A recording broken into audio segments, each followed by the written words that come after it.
शिल्पकार तू भारताचा निसर्गमुख नायका.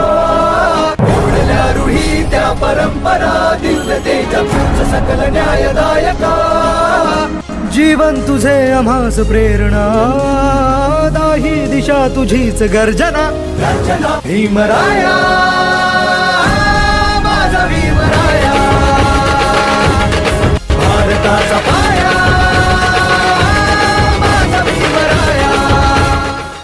मी प्रथमता आणि अंतता भारतीय आहे अशी मांडणी करणारे महान भारतीय, परिघाबाहेरच्या कोट्यावधी लोकांच्या आयुष्यात शिक्षण आणि संघर्षाचे बीज रोवणारे भारतीय घटनेचे शिल्पकार, प्रज्ञासूर्य डॉक्टर भीमराव रामजी आंबेडकर अर्थात बाबासाहेब आंबेडकर यांचा आज महापरिनिर्वाण दिन. 6 डिसेंबर 1956 साली दिल्ली इथल्या निवासस्थानी बाबासाहेबांचं महानिर्वाण झालं. हा दिवस केवळ समाजातल्या तळागाळातल्या आणि तत्कालीन अस्पृश्य वर्गासाठीचा काळा दिवस नव्हता, तर समाजातल्या त्या प्रत्येक घटकासाठी होता ज्यांना विषमतेच्या क्रूर शापानं गलित गात्र करून सोडलं होतं. आजच्या दिनी बाबासाहेबांना वंदन करून त्यांच्या महान संघर्षाला अभिवादन करणारी ही स्पेशल स्टोरी. नमस्कार, मी संघवी राजवर्धन. गोमंतकमध्ये आपल्या सगळ्यांचं स्वागत. डॉक्टर बाबासाहेब आंबेडकर हे नाव प्रत्येक भारतीयाला त्याच्या हक्काची, अधिकाराची कायदेशीर सनद देणाऱ्या महान कायदेपंडित, समाजशास्त्रज्ञ आणि विवेकी विचारवंताचं नाव म्हणून जगाच्या इतिहासात दिमागदार नमूद केलंय. आपला जन्म हा प्रत्येक प्रकारच्या विषमतेशी भांडण्यात आणि त्याचं समूळ उच्चाटन करण्यासाठीच झालाय, अशीच भीमप्रतिज्ञा बाबासाहेबांनी केल्याची आणि आजन्म ती पाळल्याची दिसते. आपलं सगळं आयुष्य बाबासाहेबांनी अस्पृश्य, स्त्रिया, कामगार आणि शोषितांच्या संघर्षासाठी खर्च केलं. भारताची महान राज्यघटना जनतेला समर्पित करून एक सच्चा आणि अत्यंत उंची लाभलेला दूरदृष्टीचा राष्ट्रभक्त बाबासाहेबांनी आपल्या कृती आणि मार्गदर्शनातून जगाला दाखवून दिला. लहानपणापासूनच बाबासाहेबांनी जातीयतेच्या यातना अनुभवल्या होत्या. केवळ खालच्या जातीत जन्माला आलो म्हणून तिटकारा करणारा विषमतावादी समाज त्यांनी अनुभवला होता. इंग्लंडमधून सुद्धा उच्च शिक्षण घेऊन आल्यानंतर सुद्धा इथल्या विषम व्यवस्थेनं त्यांच्या ज्ञानाची आणि विद्वत्तेची कदर केली नाही. शिक्षण घेतलेल्या माझ्यासारख्या उच्च शिक्षित व्यक्तींची ही दशा असेल तर सामान्य अशिक्षित दुबळ्या समाजाचं काय, त्यांना काय सोसावं लागत असेल या विचारानं बाबासाहेब अस्वस्थ झाले. आपली शक्ती हरवून बसलेल्या दुबळ्या आणि लाचार समाजाला बाबासाहेबांनी शिक्षण आणि संघर्षाचं स्फुल्लिंग दिलं. संघटनेची गरज त्यांनी निपचिप पडलेल्या समाजाला पटवून दिली. शिक्षण हा एकमेव पर्याय समाज बदलण्यासाठी उपयुक्त आहे याची जाणीव बाबासाहेबांना होती आणि म्हणूनच त्यांनी उच्च शिक्षणासाठी परदेशात जाण्याचा निर्णय घेतला.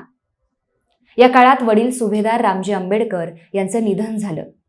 आईचं छत्र हरवलेले बाबासाहेब वडिलांच्या मायेलाही पारखे झाले. या काळात बडोदा नरेश सयाजीराव गायकवाड महाराज यांनी दिलेल्या शिष्यवृत्तीच्या मदतीनं बाबासाहेब न्यूयॉर्कला गेले. 1915 साली त्यांना एन्शियंट इंडिया कॉमर्स या विषयावरच्या प्रबंधासाठी MA ची पदवी देण्यात आली. अमेरिकेतल्या कोलंबिया विद्यापीठानं या अचाट बुद्धिमत्ता लाभलेल्या भारतीय विद्यार्थ्याचा सन्मान केला. कोलंबिया विद्यापीठातून बाबासाहेब पुढचं शिक्षण घेण्यासाठी लंडनला रवाना झाले. तिथंच त्यांना प्रॉब्लेम ऑफ रुपीज या प्रबंधासाठी PhD ची पदवी मिळाली. अजून खूप शिक्षण घेण्याची बाबासाहेबांची इच्छा असूनही आपल्या कुटुंबाची जबाबदारी महत्त्वाची मानून ते भारतात परतले. मुंबईत परतल्यानंतर ते सिडनेहॅम कॉलेजमध्ये अर्थशास्त्राचे प्राध्यापक म्हणून रुजू झाले. याच कॉलेजमध्ये त्यांना तथाकथित उच्चवर्णीय प्राध्यापकांकडून पाणी पिण्याच्या कारणावरून अपमानित व्हावं लागलं. पण बाबासाहेब त्यांच्या लढ्यासाठी सज्ज होते. पाणी मी पिणारच, तो माझा मानवी हक्क आहे, अशा शब्दात बाबासाहेबांनी आपल्या संघर्षाचे रणशिंग फुंकले. पाण्याचा हा संघर्ष त्यांनी महाडला केला. चौदार तळ्याच्या सत्याग्रहात हा केवळ पाण्याचा संघर्ष नसून मानवी हक्कासाठी केलेला संघर्ष आहे अशीच भूमिका त्यांनी घेतली. भारतात परतल्यानंतरची बाबासाहेबांची दिशा स्पष्ट होती. अस्पृश्य म्हणून आपली शक्ती हरवलेल्या या समाजाला संघटित करून लढण्याचं शहाणपण देण्यासाठी एखादं पत्र सुरू करावं अशी बाबासाहेबांची योजना होती. आणि 1920 साली करवीर नरेश राजर्षी छत्रपती शाहू महाराजांच्या सहकार्यानं बाबासाहेबांनी मूकनायक हे पाक्षिक सुरू केलं आणि सुरू झालं मानवी इतिहासातलं एक महान युद्ध. असं युद्ध ज्यानं आत्मसन्मान हरवून बसलेल्या कोट्यावधी लोकांच्या जीवनात स्वाभिमान आणि आत्मतेजाचं भान दिलं. 1927चा महाडचा सत्याग्रह, 1930चा नाशिकमधला काळा राम मंदिराचा सत्याग्रह हे बाबासाहेबांच्या इतिहासातले महत्त्वाचे लढे होते. मानवी हक्कांना नाकारून जनावरांपेक्षा हीन वागणूक देणाऱ्या क्रूर प्रथा आणि परंपरावर केलेला हा भीमप्रहार होता. जातीप्रथेचा अभ्यास करून त्याचं निर्मूलन कसं करावं याचा ऐतिहासिक अभ्यास कदाचित दुसऱ्या कोणी केला नसावा. समाजातल्या प्रत्येक दबलेल्या घटकाचे आपण प्रतिनिधी आहोत, हीच आपल्या संघर्षाची प्रेरणा बाबासाहेबांनी आयुष्यभर मानली. हिंदू कोड बिलच्या माध्यमातून बाबासाहेबांनी हजारो वर्ष गुलामीच्या बेडीत अडकलेल्या स्त्रियांना मुक्तीचा श्वास दिला.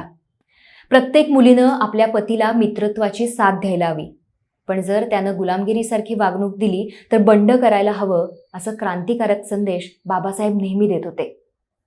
कामगार, शेतकरी यांच्या संबंधीचे बाबासाहेबांचे विचार क्रांतिकारक असेच होते. सावकारी पाशात अडकलेल्या शेतकऱ्यांना बाबासाहेब जनताच्या माध्यमातून जागृत करतात, संघटित होण्याचे आवाहन करतात. हा संघर्ष सगळ्या पातळीवर सुरू होता. मानवी भावनांना अपमानित करणाऱ्या सगळ्या परंपरांचा निषेध करणारा होता. डॉक्टर बाबासाहेबांचे संपूर्ण आयुष्य हे भारताला मार्गदर्शक ठरणार आहे, काल आणि आजही भारताला दिशा देणार आहे. भारतीय राज्यघटना लिहून देशातल्या तमाम नागरिकांच्या हक्काचं रक्षण तर त्यांनी केलंच, पण त्याचबरोबर राष्ट्र उभारणीसाठी त्यांनी नवी मूल्यही दिली.